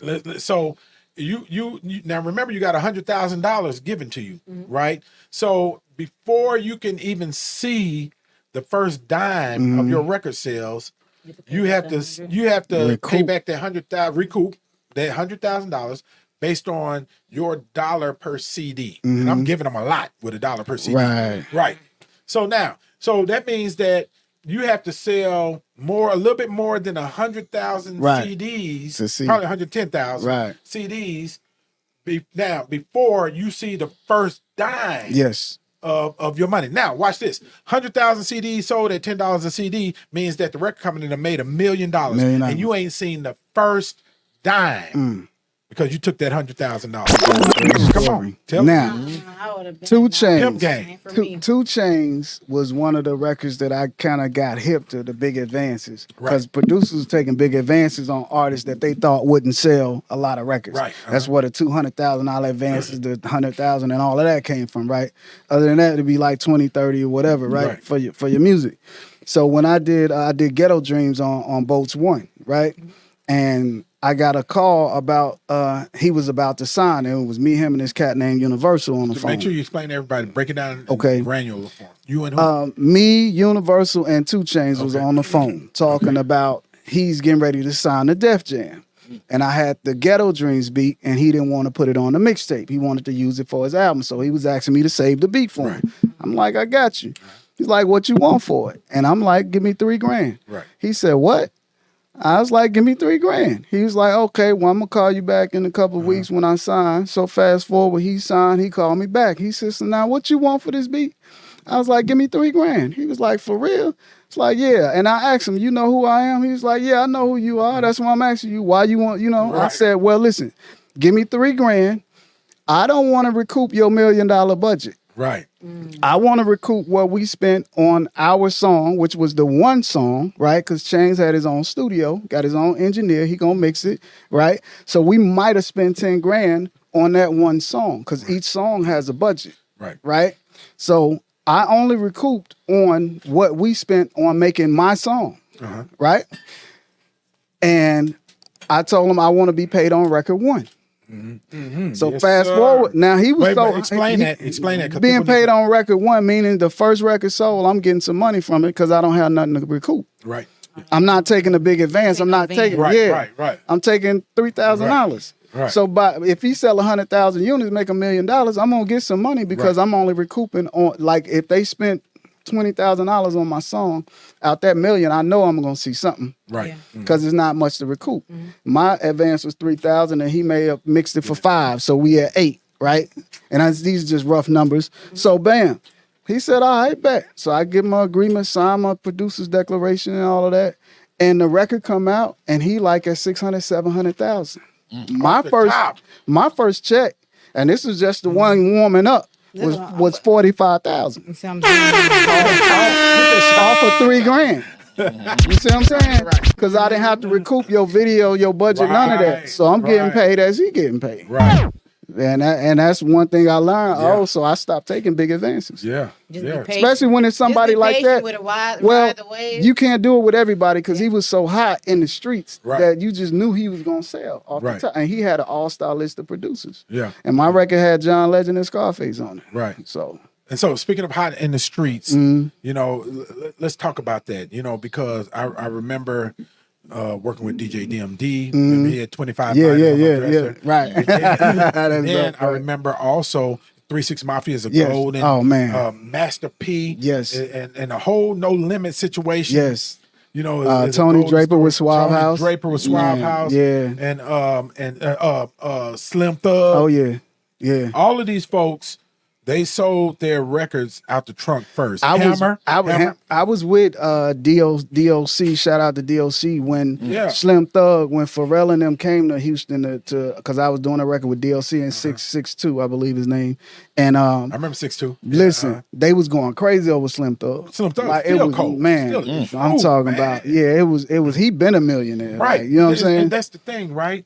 You know, these cats they were becoming millionaires. Yeah, independently. And they don't get the props that they deserve about, you know, especially like 3-6 Mafia Man. and, So listen, and all these folks. Tony Draper, bro, not to cut you off. No, go ahead. Tony Draper is how I learned about the publishing game. Right. And Drape was the cat, man. Listen, Drape was trying to get Rockefeller, and I don't know if you want me to tell him, but Drape Please tell it. he was trying to get Rockefeller the money before they signed the Def Jam. He had that kind of paper. Right. Like they can come to me and get Right, what Def right, Jam gave him. I right. would have gave him, you know what I mean? Right. But he was making that money independent. Right. So Like, man, look, hey, you know, we talk about Houston Tony Draper. Oh, you know, man.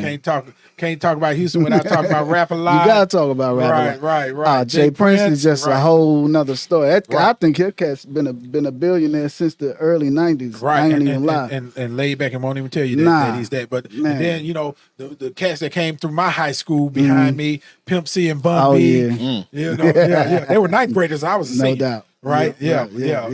Man, you know DJ DMD. You know, shout out to PAT, all the folks in Port Arthur, Texas. that's you know, crazy.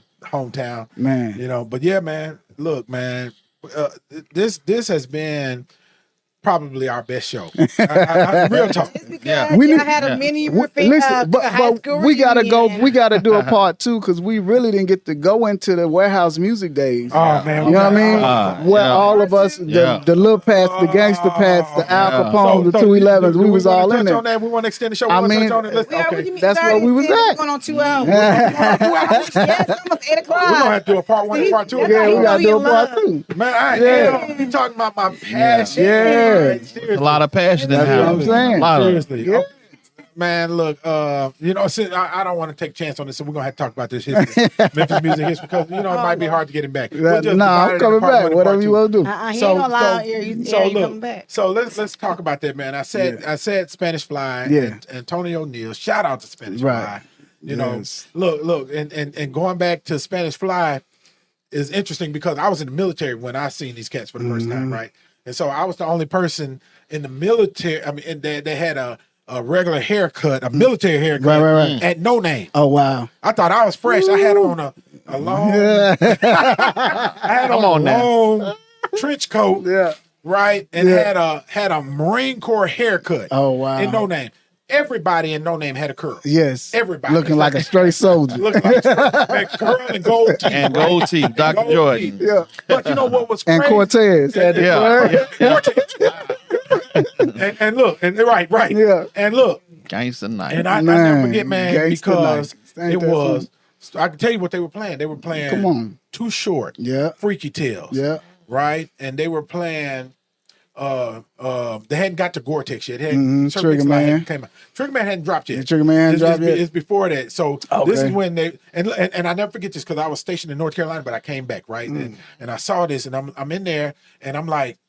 No, first it was No Name. We were still dancing with each other, right? You know, because it was all Luke music back then. Teeny Weeny Bikini Contest, right? Okay. Then No Name was Nouveau at first, wasn't it? No, what was first? It wasn't Nouveau first. Club Expo second. Second. Okay. Second. That's what I'm about to get to. Gotcha. So I left, went to North Carolina. I was stationed in North Carolina. Came back because I had, my girl here. And I went to Expo. Then it was Expo. So I get to Expo. I'm thinking I'm finna see the Teeny Weeny Bikini Contest. Yes, shit had changed. Yes. Right? I get in there, right? And now I'm standing there with my trench coat on. Y'all stop laughing back there. And my trench coat. My nice little button-down shirt, because I'm thinking I'm going to the club. Yeah. Right? I'm about to dance with some girls in the Teeny Weeny No, Bikini you Contest. ain't.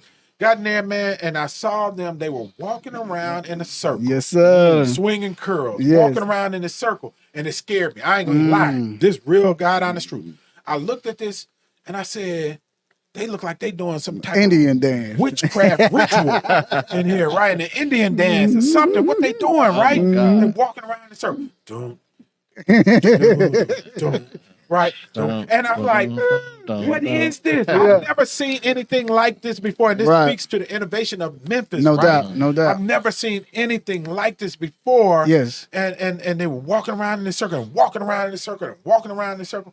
And then I tried to get in the circle and I got ran over. It's a method. I was uncoordinated. Right? My right hand was going with my right leg, and it's not supposed to go like that. And my left hand was going with my left leg, and it's supposed to alternate. Right. And I was like, and I get ran over, and and they laugh and they be nice and pick me up, right? And what man, that was a phenomenon. Gangster walk, man, it had been birthed. Yes, man. I hadn't, and it was just incredibly amazing and innovative. They was nice at Expo, but Studio G, they wasn't nice. No, it had evolved. Another world. G, though. It became buck jumping. It was a mosh pit. They added the elbow. Yeah, buddy, man. Infamous elbow. And that's when Al Capone was doing his shows, raising up out the coffin. Yes. You remember that? Yeah. Them days? Bro, Skinny Pimp, man, 211. Al Capone was one of the first Memphis rappers that I saw. We used to pick him up for the studio, and he had to wear a disguise. Why Al Capone? Because they was looking for him. And look, for those of you that don't know, Al Capone is the author of Whoop That Trick. So if you've never, another phenomenon, if you ever come to a Memphis Grizzlies game and we're winning, you're going to see 10,000 white folks out of 20,000 people in the FedEx Forum shouting, "Whoop that trick!" Whoop that yes. And everybody in that movie that had a song in that Hustle and movie Flow? should thank me. Okay, let's talk about it. Because had I not had I kept going forward, because they didn't want to pay me the money that I was asking for, wouldn't nobody had that opportunity to get a song in that movie. Really? I was supposed to do every song in that movie. Produce the whole right. Every song in the movie. Wow. Yeah. I got the call when they got the $10 million at Sundance. And I introduced DJ Paul to Craig Brewer on the parking lot. Really? Yeah, I was involved with Craig when Stan Lathan and Russell Simmons were trying to buy the movie, and MTV was trying to buy the movie. And next thing I know, John Singleton was there, and I get a call from LA. Paul like, man, you know that movie you was talking about? Yeah, he's like, man, John Singleton trying to get that movie. I need to meet the cast. So, all right, when you get back, we're gonna go meet him. That's a big deal. And me and Paul and Craig Brewer was at Paul's house having drinks. You know what I mean? Talking about the movie. But when everybody got into town, everybody was at my house listening to old records. I just talked to John Stewart. I'm sorry, Paul Stewart. Remember PMP Records had Montel Jordan. That's Paul Stewart. He was the music supervisor. And me and him was just laughing about this, about everybody being at my house listening to records. And he said that was the first time he heard Seal Johnson's Because I'm Black. He never heard it before. Really? And I played it for him. So we were going over I got the original script to Hustle and Flow. Wow. The original joint. Wow. Yeah. Well, they cut me out of it. And she said, "Tell how they cut you out of it." Well, you know, So they cut you out the script. Yeah, well, they cut me out the. Well, it was they didn't want to pay. It was like I think like 15 grand for like 5 beats in the movie is what Craig wanted me to do, and they were saying they didn't have the money to pay me 15 grand. They wanted me to take less money, And they really didn't know. Did they? Because Yeah, you got people. You Listen. got some of the actors that you know what? Taraji. No. Terrence Howard was just speaking about this. But it wasn't because he didn't have money. He wanted to pay a certain amount. He filmed the movie. So he had a budget. Yeah, I don't even think he spent over 200,000 filming that movie. Right. You know what I mean? So you, what happened you to come the rest to a of the town budget? like this. You come to a town like this was before he got the deal. Right. Okay. So you okay, come got- somewhere like this, a location like this, and you can get everything for cheap. Right. And I think Terrence was paid what 30 or 15 grand or something like that. No, he said 12. 12 Didn't he say grand. 12,000. Yeah, in his interview. I think it was supposed to be 30, but I don't know how they got down to 12. But I knew it was supposed to be like 30 or something like that. But yeah, they were lowballing. But and that's what Taraji P. Henson. But listen, the was talking lawyer, about. me and the lawyer was tight. So the lawyer told me, you know, he was like, listen, he's gonna have to own everything to get this deal in Sundance because they didn't want to go through the whole license thing. Right. Yeah. You got to license every song. Yeah. That's why I was supposed to produce all of the songs in the movie. So you got one license with one producer. Right. You understand what I'm saying? Yeah. So after that didn't happen, my lawyer's like, listen, rest in peace, John Singleton. He's like, if he don't want to pay 15 grand for some beats, he needs to start making But movies. was John Singleton the decision maker for that? Yeah.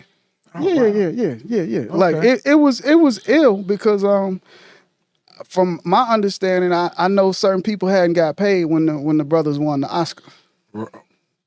What damn? And I just leave it like that. What damn? You know what I'm saying? Right, like right. I know some things. You know what I'm saying? Yeah. Like and my thing was, listen, man, my thing with Memphis is always Memphis, we need to come together because we can get a lot of money. And I know a lot of executives that called me and have called me and said, listen, man, if y'all just put this thing together, y'all would be running this shit. Yeah. Right? If y'all just come together as a unit, as a city and as a talent, that means that all of the cats that we say got clout and we all come together. And I was just telling Kojak, if we come together and we say, okay, Touche, your record is up next. We come together and push your record, we unstoppable. Then when my artists come out, we all come together, we push my record. That's too much But like but they do it in Atlanta. They Yeah. do it. That's Yeah. thank you. I was about to say it. That's how they do it in Atlanta. Yep. I don't care what our differences are. I don't have to like you in order to make this money. Yes, indeed. We can put that. Agree. Listen, we can put that to the side. Let's get this money. You know what I'm saying? I shout out Gotti because at like when he did the Y on the mixtape, and he was like, "Y36 don't have a record with Ball and Chi." And after that, you get the record with our program Stay right, Fly. So I know. right. You see what I'm saying? Yeah. So like it's stuff like that. When we put this thing together, man, we'll be unstoppable because we got all the talent. We got somebody in Memphis and everybody's crew that's making records right now. Right. Whether it's a songwriter, a choreographer, a producer, you know what I mean, a rapper. Like, come on, we killing it right now. And it's Top of the food chain. Yeah. Memphis is at the top of the food chain when it comes to rap music. so why we don't have a major conglomerate here to whereas we can, like an incubator program, we can turn our talent. You know, it's colonizing, man, because they come in here and rape the resources. And take it But our somewhere. problem is we got this one mentality. And that's why it's able to be done. Yeah. That's why Yeah, it's it's so much money to go around. I can't count your pocket. I don't Crab care in a what you bucket. make. It's okay Yeah. to take time. Yeah, I know you got to make money. So why Right. would I be mad at you Right. making money? Let everybody eat. Come on. Yeah. But That's let's how you together. do it. Yeah. Y'all check in, man. What Come y'all on, think man. about Memphis? Wow. Get it What together. y'all think about it, Memphis? We I've been saying we got this a new shit for mayor 30 coming. years. We need Yeah. to change our mindset. Come on. Y'all hear the brother right here, man. Man, 30 Come on, years. man. Anybody know me, I Come say on. the same thing, bro. Yeah, man. I've been saying this. I mean, I remember, man, and it's so sad because I remember, you know, the reason I lost my first city council race was because, you know, I was divide. chair of the music commission. Mm-hmm. I was over the music That's commission. right. And I remember, you know, there was a group of folks in the business community Mm-hmm. that wanted to take over the music commission and basically hand it over to this this white guy. Mm-hmm. And I told him no. I said the music was built on the backs That's right. of black folks, right? Right. And they got mad at me, literally got mad at me. I mean, literally to the point to where they was beating on the conference room table, mad at me because I was trying to bring Johnny Walker in, Right. right, and they literally funded my opponent in my city council race to the tune of honestly about $300,000. Wow. Right. And but that goes to show you. And my reasoning was pure because I'm like, this thing is built on the backs of Black people, folks like B.B. King and you know your uncle William Brown, Come on, man. you know, and Willie Mitchell, right, people too, and and you know 3 6 Mafia and all of these folks, right? And y'all want to come in because 3 6 done won this Oscar, right? Now y'all want to come in y'all and want a piece of the whole thing, and then put this guy who only had experience in the music business of being in the garage band, but he was the CEO of Comcast, or whatever it was back then. Warner Warner. What was Time Warner. Time Warner. Yeah. And I was in that meeting. I was in that board meeting, and they were like, "Why don't we have a piece of 3 6 Mafia after the Oscar?" And them cats had made millions. But they didn't want to mess with 3 6 Mafia before the Oscar. No, not at all. They didn't want to mess with. They didn't want to. You know, just like John Fry coming to me saying, "Well, you know, I just don't like the language. Yeah. You know, I don't like what they stand for. Yeah. But you want the money.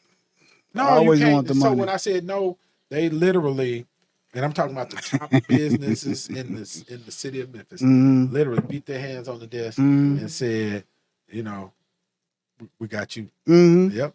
But you know what? I'm the state representative now. So but listen, you a cancer. They can't stop you. You're gonna do your thing. Just like me. My bones. I threw my own bones down. Like, and it's the same thing. It's like, man, come on. Why does it have to be that way? Right? It's like, why can't we do this thing the way they do? For one, we need to quit relying on other people to help us do what we do. I ran around the church. I almost ran around the church. You get happy. It's enough of us with enough money to do what we do. We don't need nobody else. If we simply band together. That's all we got to do. If we simply band together. Why is that so hard? Because we don't trust each other. One of my mentors told me this. He said, and I never forget, he had his little broken glasses on. He always had a rubber band around this piece of his glass because the arm would fall off, right? And he took his glasses off because he was frustrated. He said, "Touche, let me tell you something. Whenever you're dealing with N-words, put your best deal on the table, and I guarantee you, and I'm making a facial expression, I guarantee you, they're going to negotiate themselves into a worse deal." And when I say worse, hey, shout out to Herman Jones. I was just going to say. That's real. Because now, and this is my pattern, right? Look, I'm giving you the best that I got, right? And because you don't trust me, you're going to try to work some other type of deal, and you're going to end up in a worse situation. But I'm laying it all out on the front end. But we got to learn to trust each other. But you know, like you being a pioneer and doing that, me being a pioneer, because listen, in the 90s, doing New York hip hop in Memphis, Tennessee, they looking at you like you're crazy. Like, man, where you going with your boots on? Listen, where you going with your Timberlands man, on? me and Gangsta Pat used to get into it every day. He was like, "You need to carry your ass to New York City with that." Right. Shout out to Patrick Hall. Right, you know what I'm saying? Right. But fast forward, Drummer Boy told me, he said, "Listen, man," he said it at the Hall of Fame. He was like, "Yo, you made me understand that it was possible to win a Grammy and be from Memphis, Tennessee." Right. You see what I'm saying? Right. Yeah. So stuff like that is like, man, that's what you do it for. Right. And that cat, you know, is 100 to this day. He always incredible shout me out and get. That's why I was like, Boy, and you know, Wayne, they all come from. Oh, no Slice, doubt. man. Come on. Oh yeah. Yeah. But you know, Definitely. we can't walk past this. Nah. So you have been inducted into the Yes. Memphis Music Memphis Hall of Music Fame. Hall. I think I'm the only producer too. Only producer. Yes. That's incredible. Man. Hey, we did it, hip hop. You still ain't shit to me, but you I know. on the 50th year of hip hop, right? The 50th, yes, yeah, bro. That is absolutely that's crazy, incredible, y'all. Hall of Famer. Yes. Amazing. That's awesome. It is. Angelica? Yeah, it is. Angelica's looking like me. A reunion at somebody's couch. I'm so sick of you. Normally she throwing shade on us. Yeah. We want some shade from No, you can't shade but it. look, Angelica is giving us the wrap up. You know, No by the doubt. look on her Forever, face. it's been 2 hours. Right. You know But what I'm saying? it's been an incredible show. I don't know how we're gonna chop this up. We're just gonna lay it out. Man. He's gonna hide. It's gonna be. We gotta come back. We got because I got some stories. Yeah. Story. We got the. Now, Parkinson, I want Lord. to hear your stories. I'm a gentleman. I ain't gonna give you no tea. I want to hear your stories, Parkinson. Yeah. I want to hear your story. I ain't gonna give you that much Look, tea. look, Parkinson, I want to hear your story, Parkinson. I'm not gonna tell another story, Angelica. I still haven't let go that you had a deal. I'm like, what? Right? Yeah, I had. Yeah, Listen, the boy had a deal. contrary to what he said, he was really Yep. dope. Yeah. He had the record, the Susanna record. Yeah, you remember that? The whole Susanna. Right. You had the other To Mary record. Jane, to Mary Jane. Yes, Mary sir. Jane Yep. something. Yeah, bro. Yeah, I remember that. I never forget this too on that record. No, we got to. Yeah. On that record, Go on, I give him never his forget your flowers. Uncle William Brown. Yeah. BP. And this is about your Uncle William Brown engineered this record at Willie Mitchell Willie Studio. Mitchell spot, right? Royal Studio. Royal Studio, yeah. Right where Uptown, Bruno Bruno Mars, Mars. Bruno yeah. Mars Boo Mitchell did came out the of horn and all this- arrangements, yeah. And I never forget, man. I remember we was in there and SMK was in there and William Brown was engineering and William Brown SMK had put this drum roll in. You know that was his famous That was thing, his right? joint, right. See? See? Right. And Yeah, you SMK starting something with that right there, but come on. And right. Yeah, yeah, right. yeah. And SMK had it turned down, and William Brown said, No. Turn that up. No, turn it up some more. All the way up. Right? And that thing hit, then you know that Rick James was playing. Then that thing went. And man, we was like, Yeah. old school. But that's that Memphis thing that we never get to talk and about. then nobody else got. They won't listen. Guys like us, they don't want to talk about us because they got to give it up to us because we were ahead of the guys that they put in the forefront of this thing. Man, when you think about that and you Come think on, bro. about, William Brown and Stax and Isaac Hayes and Porter and all the folks that the Redding, Otis Redding, the Barcade, right. James and the whole team over there, Right. man, and James, Rufus Thomas, and James Spawn, Jackie yes, Bay, oh yeah, right, yeah. do people understand? Listen, what's here? Willie Hall was the drummer. That's Gangsta Pat's dad. That's his Yeah. dad. He was a session musician, and come on, bro. Yeah. Like, Man, when you think about that, man, the history. now the argument is, bro, who I think Gangsta Pat was the first Memphis cat with a major deal because he got the Ichiban Atlantic. sure Well, he got did. Ichiban He later, sure but it did. was Atlantic first. Yeah, he sure did. Yeah. That's right. He was the first. He was the first. He was. Because You're Al's absolutely deal with For Eli rap, came for after rap, that. Yeah, yeah. for rap. Yeah, definitely. First major joint. Yeah, man. But man, look, we got to bring you back. Come on, man. Let's go. Yeah, we gotta got to go down the line. Studio session. Yeah, This yeah, studio session. Man, right. Look, Yes, I didn't sir. really get a chance to talk about that. We didn't get a chance to talk about that. I sure asked him on the phone, man, who was in the studio? Yeah. Look, I really want to know who was in there, man. Look. Everybody. Yeah, man. But look, man, this has been an absolutely amazing show. Man, We thank you. truly appreciate you, man. Man, I for, appreciate you, bro. for, You know it. Come on.